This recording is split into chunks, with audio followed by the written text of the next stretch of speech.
Good afternoon, good evening, and good morning from wherever you are, and welcome to this review of Spider-Man No Way Home. First half of this video is going to have no spoilers. Second half is going to have spoilers. You have been warned. And I'm assuming anyone watching this video has already seen all the trailers and TV spots, and is just here to look at my pretty face and garner some opinion of what I think of the film. So, Spider-Man No Way Home starts exactly where Far From Home finished.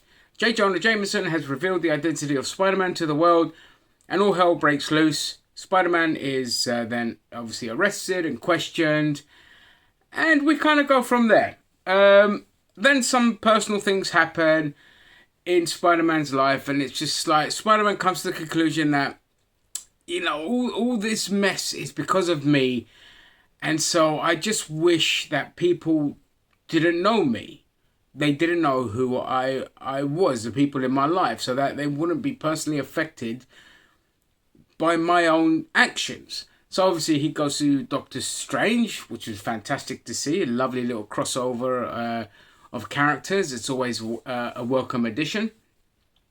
And of course we have Dr. Wong, and there's a situation with Doctor Strange and his status that is fascinating. It makes you want to definitely go and see Doctor Strange 2 and what's happening with him and his status and his situation. So I thought that's a nice little nugget, and it made perfect sense. And it makes you think, oh, let's go and see what happens in Doctor Strange 2. There's not too much set up here for Doctor Strange 2, so don't worry. There's not this kind of weird thing where they've done it before, where they'll just like, I think it was like Age of Ultron. Oh no, one of the Iron Man films was more of a setup for Avengers, and it didn't work well. Here it's not that. This is a Peter situation that Doctor Strange is involved in, and this is a really good performance by Benedict Cumberbatch as Doctor Strange. Is very much feels more like the Doctor Strange that you're kind of used to, a bit more arrogant, a bit more like self-assured, but he's kind of thrown by some of what Spider-Man can do. But anyway, so as you've seen in the trailers, he does this thing, and then Peter's like, well, hang on, so-and-so's, I don't want so-and-so to forget me, and so I just, I don't want certain people to forget me before I was like Spider-Man. And whilst this is happening, it kind of throws off Doctor Strange and the spell, and before you know it, boom, we have obviously what we've seen in the trailers. We've seen Dr. Octopus, we've seen Goblin, Electro, and I don't know, because I avoided everything, I don't know if anything else has been revealed. So let's just say characters from Spider-Man, the villains from the Spider-Man universe, from Maguire and from the other guy that played Spider-Man, come into this world and were handled really, really well. Like it just even better in this film than they were in their original films. And most of these people are beloved characters, and they actually do really, really, really good justice to Electro in this. The two Amazing Spider-Man films were god awful anyway. The plots were weak. They bloated the villains, and they didn't handle it really well, which is typical of Sony. They're just not a good studio. They don't make good films. All right, they did for a brief period of time with the first two Spider-Man films, but anyway. So, you get this fantastic humanization of these villains, and Electro is just done perfectly well. His motivations make sense in this. He's come into this world. He looks different compared to the nerdy nobody that he looked like in the Amazing Spider-Man universe. And you get a sense of his villainy, because he's like, man, I look different. I look good here. I look power. It's a different kind of vibe, different kind of power and energy. And you just get that from him. And he's just handled so brilliantly well. So, of course, Spider-Man has to deal with all these kind of villains. And when he re-encounters Doctor Strange, Doctor Strange is like, right, listen. I need you to bring these people back to this certain place so then I can cast a spell to send them all back. And I don't really want to say anything else because the timeline of the villains that show up is very skewed. It's all over the place. And it kind of has to be to make sense of certain people meeting again face to face that were, well, prime example, in the Maguire universe, when Spider-Man 2 is around, Osborn is dead. And Dr. Octopus even acknowledges this in his film. It's like, if that's him, then you just kind of fought a ghost because he's dead. And so then this when they get sent back, there's this conflict that's created and you end up having a confrontation between Doctor Strange and Spider-Man, and it's a brilliant fight. It's a brilliant confrontation. They handled that really, really well. Again, you know, I've seen TV spots of the Mirrorverse, so you get Spider-Man and Doctor Strange in the Mirrorverse, which is a really, really cool. Again, visually just spectacular. And also, so yeah, and then along the way you get certain surprises that there's things that happen in this film that nobody who, unless they worked on this film, would see coming. And something happens where I'm like, that is brilliant. That is brilliant. That nobody saw that coming, and yet it's so fucking good. So good.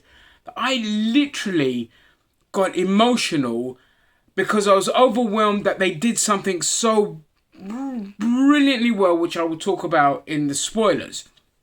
So then, of course, you have Spider-Man and, you know, the villains. They have this, again, I don't really want to say too much in case I spoil it. So there's a big climactic battle with Doctor Strange and the villains. And before they get sent back, Peter wants to try and fix certain things. And, you know, climaxes are climaxes. A battle is a battle. I don't want to say too much. I also want to say that one of the things I absolutely loved about Spider-Man is the chemistry between Peter, Ned, and MJ is fantastic. I mean, what they got right in the entire trilogy of the films is they first seem to have ironed out the chemistry between Peter and his friends. Because if that chemistry is bad, if you're not feeling it, say like Maguire and Mary Jane in that film, you know, there's just like awkward kind of chemistry at some points, and then some points it was good, some points it was all over the place kind of thing. Whereas in this, they nailed it from the very first film. It's really, really well done. I think the actor that plays Ned, I'm sorry, I can't remember their names, is just fantastic. He's great comedic relief, but he's also just really kind of a great Joe among the groups that kind of breaks the awkwardness that kind of MJ and Peter would have had. But also in this, MJ and Peter's relationship is brilliant. The chemistry between these two actors, well, is great because obviously they're going out in real life. And that's what makes these films good, because if that wasn't there, you just wouldn't care. You just be like, oh, you know what, just show me villains and big fights. But if they took these three actors and just made a film about these socially awkward teens trying to navigate through life, I'd watch the hell out of that, and I don't even need superpowers. That's how invested. Like, I loved Far From Home, but I loved more about what was going on with Peter and MJ and Ned and his girlfriend in that film, more than I cared about the action. The action was actually a bonus that made it even better. But I loved it, you know, and you get obviously with Flash Thompson and all this kind of stuff. That's what made the film so emotionally heavy. Like, this is a very emotionally heavy film. I don't often get feels, but you know, when you feel so much for the characters and things happen and you get the feels, you're like, oh my, this is, and just, so that's as much as I could say without going into the spoiler section. And all I will say is Spider-Man No Way Home is the best Spider-Man film ever made. It is one of the best MCU films ever made. And when it comes to the multiversal stuff and a plethora of villains and characters, once again, they show you that as long as you've got a good length of a film, it can be handled right. Everyone gets a fair share. It's not overwhelming. Nothing felt rushed in this film whatsoever. Not even the beginning bit where they just wanted to get all the reveal and then everything just had a great pace to it. Was a story that was so well done. And although it costs a pretty penny to go watch these films here in the UK, I'm going to go watch it again. That's how much I loved this film. Right, if you're still around, then we're going into the spoiler talk now. So you've been warned, spoilers. So basically what happens is Spider-Man, obviously Peter Parker feels bummed when his friends and they don't get into MIT, which is a huge science university thingy, engineering, whatever, in America. It's like the big daddy for what they want to do. And they have variable choices, but all three of them, they get rejected from MIT. Ned, MJ, and Spidey, they all want to go to university together. They want to get an apartment together. You know, they want to live together and all of that. And that doesn't happen. And because it doesn't happen, because of the recent events that unfolded with Peter's identity getting revealed as well as his friend's identity getting revealed, and the university feels that it's going to be unwanted attention that's not fair. So Peter, obviously, he feels completely responsible for ruining his friends' lives, and he does the heroic thing of, look, can we just let them forget about who Spider-Man is and who I am? So he goes to Doctor Strange and he asks him, and Doctor Strange, he is no longer the Sorcerer Supreme. That is now Wong is now Sorcerer Supreme. That's because Doctor Strange disappeared for 5 years. So obviously there wasn't a Sorcerer Supreme when he had disappeared. So the title was given to Wong. And that's fascinating, and that's what makes me want to go back and go and see Doctor Strange 2, as well as all the multiversal stuff. So he goes to him, and then he's like, okay, fine, you know, we're going to forget that, this world's going to forget that Spider-Man and Peter Parker ever existed. He's like, well, no, hang on. I don't want my auntie to kind of forget me. I don't want my friends to forget me from before I was Spider-Man. So I want them to know me before I was Spider-Man and all this. And so as he's doing that, Doctor Strange is casting the spell. And obviously it all goes wrong. Doctor Strange manages to contain the spell, but elements break out. And those elements are, of course, the villains from the Spider-Verse. So the villains that you do get in this are obviously Dr. Octopus, Electro, Goblin, but you also get Lizard, Sandman, Sandman. Yeah, that's it. I think it's 5 villains, right? Am I right? Yeah, I think it's 5 villains. If I remember any as we go, then I'll go. But you get that. You get that 5, and that's a good number. You didn't want to start getting your Venoms and all this other gibberish and all of that. You just wanted, you know, the more memorable villains from those films. And those are your memorable villains.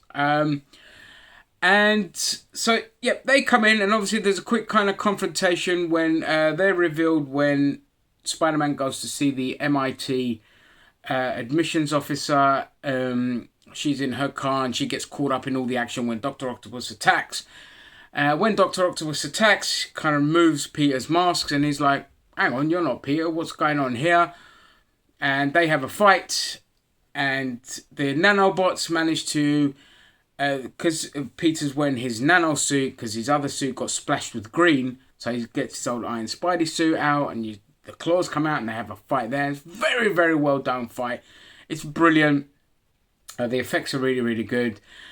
Some of the people that get caught up in the action is a little bit all too convenient, and like the MOT woman. But when the fight's all over and Peter gets control of the tentacles via the nanobots that were from his suit, she has a really funny moment as well, like talking to very much like Aunt May kind of in Spider-Man 2 when she looks at Dr. Octopus and goes, man, what you just did was wrong and all this. She gets her bag and just wanders off, and that's a funny little moment. Then as soon as that's under control, Green Goblin comes in, explosion, and Spider-Man just kind of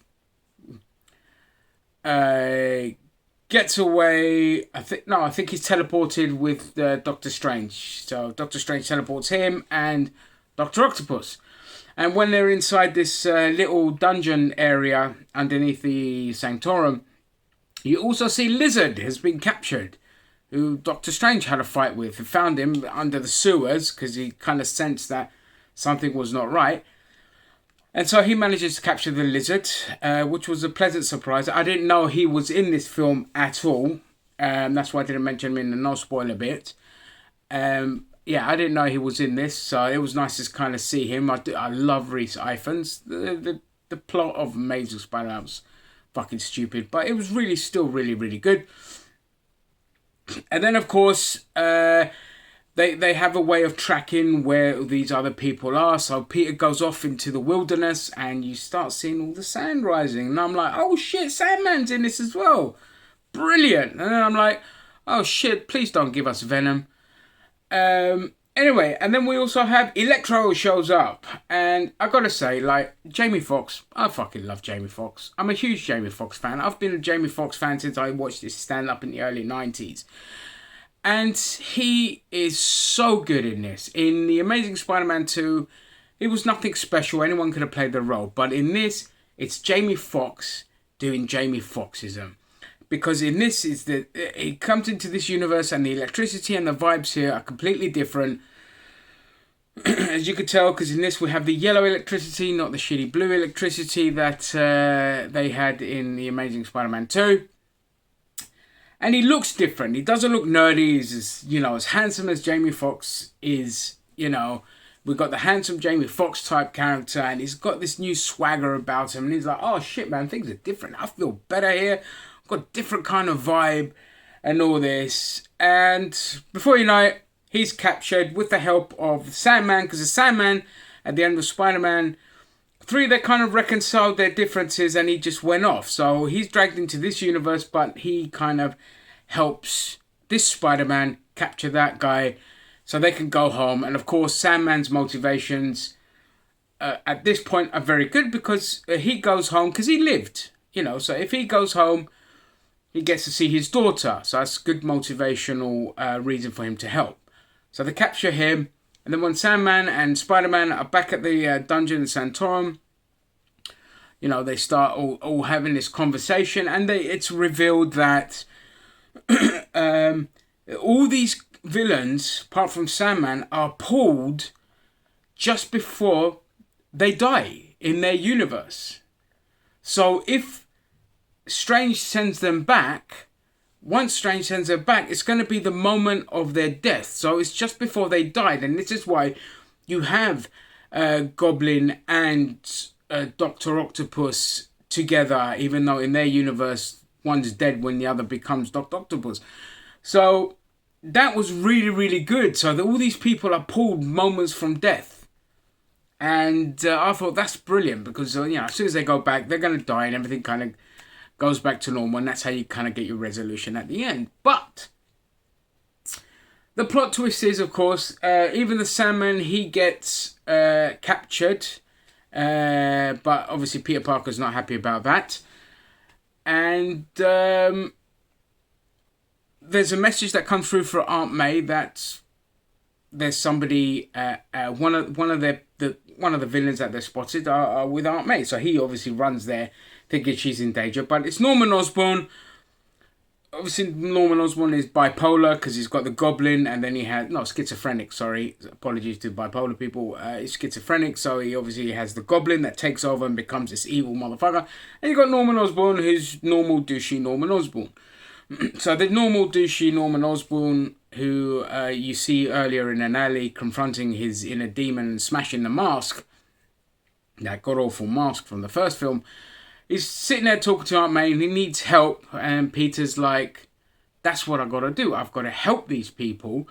So he takes him back to the Santorum and he's saying to Strange, look, what if we send these people back, but we fix them here and so that they don't have to go back and die? You know, there are certain circumstances that happen that it's beyond their help, and so what if we help them? I want to make them better. And Doctor Strange very much is like, no, their fate is sealed. They have to go back and handle their fate. When they go back, they will die. The end. Well, of course, Spider-Man doesn't accept that. So when Doctor Strange constructs this box with that had the spell that he contained, and to press this button on this box that will send them all back, Spider-Man snatches the box, and then you get this fantastic fight between Spider-Man and Doctor Strange, and Doctor Strange throws Spider-Man into the mirror universe, and it's the visuals are beautifully done, and you know, Spider-Man trying to bargain and Doctor Strange being logical in that, no, their fates are sealed, there's not much you could do. If we don't send them back, it could be catastrophic here. Foreshadowing. And so they have their fight. Spider-Man kind of understands the basic geometry of the Mirrorverse for some reason, so he uses that in his favour, and he manages to subdue Doctor Strange and steals the box and goes back into his universe. He also steals the mechanism that creates rings from Doctor Strange, that creates the portals, not the rings. And off he goes. He finds his friends, he gets them together, along with Goblin, and they're like, look, you know, we can work together. Let's get these guys out of here, and I will try to fix them and make them better. And so they all leave the Santorum and they go to the new place that they have to hide out, which is basically Happy Hogan's place. So they're all there. So you've got like the Sandman, and he's leaving sand everywhere, which is hilarious. And you've got obviously Dr. Octopus is still subdued by his own tentacles because they're now being controlled by Peter Parker, the nanobots. And you've got Hobgoblin, Green Goblin, who at the moment is, you know, fine. He's just Norman Osborn and he's doing everything to try and help. And you've got, of course, Electro, who's just sitting there like, yeah, but, you know, He's along for the ride, but he's like, I feel so much better here. I feel better in this unit. And this is where you really see Jamie Foxx just really take this character into a new direction, a really good direction, and becomes kind of the forefront of the villains. So instead of being in the shadow of the other two, you get this. And so they work together and they manage to fix Dr. Octopus, the chip in his back that was fried. So they fix that. So he's the first one to get fixed. They have a device that will help nullify Electro. And it's got like this little timer, and it's really good because as this timer kind of ticks, Spider-Man starts tingling. And he's like, Norman Osborn is gone and now we have the Goblin. And then you had just one of the most fucking beautiful performances by Willem Dafoe here as he just lays it all out there like, why should we be fixed? There's nothing to fix. We're amazing. We're all of this. And just before the timer on Electro's thing goes off, he pulls it off so it doesn't get nullified. He yanks the arc reactor that is in Happy Hogan's apartment, and he's got this infinite energy now. And he blasts everyone out, and Dr. Octopus is obviously now a good guy, so he tries to help, but he gets blasted out. And Sandman, I don't know why Sandman suddenly reveals that he doesn't want to go back, because in his universe he gets to see his little daughter and he's absolved of whatever wrongdoing he'd done. But he somehow sides with the villains in this, and okay then. So off they go, and next we see a fantastic fight. The editing was a little bit annoying. Again, too many quick cuts with the editing. No shaky cam, but too many quick cuts. But still a fantastic fight between Norman Osborn and this universe's Peter Parker. And it's just great fights, great performance, really, really brilliant. I fucking love Willem Dafoe. I honestly do. And, I forgot to say Aunt May was also with them at the time, kind of helping out all of that. So obviously she was run off. She gets to the ground floor, and then Peter and Norman Osborn the Goblin smash through to the ground floor as well. And some monologue with the Goblin, and then comes a speeder, kind of hits Aunt May out the way and goes for Parker, but it misses, and Parker and all this kind of shit. And then for some reason Goblin leaves a couple of explosive devices and he goes off, and Spider-Man and Aunt May are not harmed, and they get themselves together. And just before they do, Aunt May collapses, and obviously she's hurt a lot worse than we thought. The glider actually cut her really badly. And the single fucking greatest moment in the MCU happens. And when I say that, it's because it's something that happens that you don't expect to happen. And it's so good that you can't help but applaud such a tragedy. Aunt May dies. Nobody saw this coming. None of us saw this coming, unless something was spoiled for you lot. But nothing hinted towards Aunt May dying. She dies. It comes out of nowhere, and it's so good for moving things forward, because you're like, that's right, not everything's going to be rosy. And in this universe, Peter Parker has lost Uncle Ben and Aunt May. But Aunt May in this universe is the one that delivers to Peter Parker, with great power comes great responsibility. And I got emotional, not because she died, but because it was the right thing to do. Big characters, somebody important has to die after such a long time. It was also great when Iron Man died. I thought, that's great, the hero dies at the end. That's fantastic storytelling. You know, being Greek with the Greek tragedies, we're kind of used to this kind of stuff, and it's what I love about it, and it's what I loved about this. None of us saw it. There was a collective oh shit in the cinema, and that for me cemented this film as one of the best MCU films, and we haven't even gotten to all the better parts yet. No, actually that was the best part, but everything else that comes along with it is pleasant. So MJ dies. Peter escapes all of that. Happy Hogan is arrested. I know I'm skipping little bits, but don't worry about that. Yeah, he escapes. Then we cut to kind of Ned and MJ. You know, they have the box and they're just sitting in Ned's apartment with his funny, I think his grandmother or his mother. I think his grandmother, because it's quite an old lady. And, you know, he's wearing like Doctor Strange's little thingy maker, portal maker, and you know, he just makes just I wish Peter was here, and then see this little spark. So obviously he's somehow able to create portals. So he creates a portal saying, you know, show me the location of Peter Parker, and then boom, and you get Peter. But when it gets closer, it's not this Peter, it's Andrew, I think it's not Lincoln, Andrew Garfield Spider-Man. And every one of us in the cinema were like, oh shit, because I avoided the spoilers, so I didn't know that he was going to be in it. I was always like rumours and all that. I was like, he won't show up in it. But there he was, Andrew fucking Garfield, and I was like, oh great, we're gonna get Tobey Maguire, and then boom, it does the same, and then we get Tobey Maguire shows up, and it's great, but it's a lot older Tobey, so they kind of pulled from different times in their lives into this universe, rather than closer to when they confronted the villains that they defeated.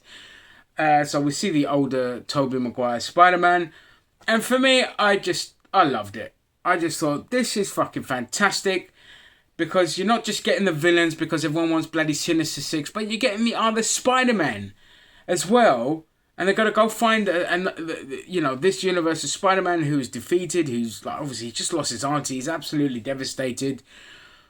And when they find him, again, testament to the fantastic directing in this film, because it's not just, oh, MJ, Ned, you're here. Oh, wow, look, Spider-Man. No, they find him, they console him because he's lost his auntie. He's absolutely devastated. And then the other two Spider-Men kind of come in. But at this point, Spider-Man from this universe, we'll call him Spider-Man 1, is distraught. And he wants to kill the Goblin for what happened. And so the other Spider-Man kind of had their moment and said, it doesn't make you better. Killing these people, it doesn't fix things. Obviously with Parker, Maguire's Parker, he killed the guy that killed his uncle initially. His actions got that guy killed, but it didn't fix anything until they poorly retconned in that it was Thomas Hayden Church that killed his. There was just no point for that. But anyway, so you get that, and you get Garfield still dealing with the tragedy of having lost Gwen Stacy in his kind of universe as well. And long story short, they have these really fun moments, and they work together to fix this. So they're still adamant that they're going to fix the other guys in one way or another, or cure them before sending them off to their universe. So they work together, and then you get this fantastic little moment with all the three Spider-Men talking and doing science and all this, plus Ned and MJ kind of involved. And it's really sweet. You get all these little stories and all of that. And I thought the performances by all of them are fantastic. It just reminds you how really, really good and charismatic Andrew Garfield's Spider-Man was. It was just unfortunate in terrible films. But he's still a fantastic Spider-Man. Maguire, I liked Maguire Spider-Man, but as I got older, I'm like, no, not really. He's very wooden, but it was still fun in this. He did his thing, and they work together, and you get this fantastic final battle at the Statue of Liberty, which is going through some changes. It has Captain America's shield on top of the where the torch that she was holding is. And you get this fantastic final battle, and long story short, they're all cured. The lizard kind of loses being a lizard. He's back to being Reese Ifans. Electro is nullified. Thanks to Doc Ock, who helps. He comes back, and when you think, oh no, he's turned bad, he actually turns around and helps the Spider-Man, meaning that capturing them was kind of pointless unless it was just to kind of bring Electro into forces security. So again, Electro's like the big bad here, and just brilliant. Just again, Jamie Foxx just absolutely fantastic. I'd say he steals the show, but no, he doesn't. The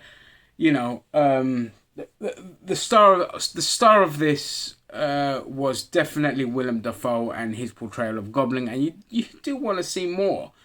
But he's also nullified after a great big final fight with him and Peter 1. And then Strange kind of appears. Ned accidentally brings him back.